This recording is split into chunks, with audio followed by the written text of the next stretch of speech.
Rahmat, Patrik. Bajona til.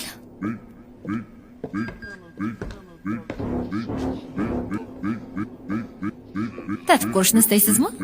Men diyetadaman, ammo rahmat. Hazillashyapsizmi? Vazn tashlab nima qilasiz? Ko'rinishingiz ajoyib. Hatto judayam.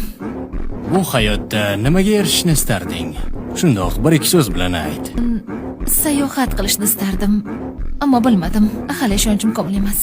Seni yigiting bormi? To'g'risini aytganda yo'q. Juda qiziq. Siz-chi kim bilandir uchrashasizmi? Ya'ni jiddiy demoqchiman. Balki. Bilmadim. Yo'q, rostini aytsam. Bu nima? Bu skoch. Qanday aytsam ekan? Bilasanmi, menimcha menga o'zgacha qiz bilan jiddiy munosabatlar kerak.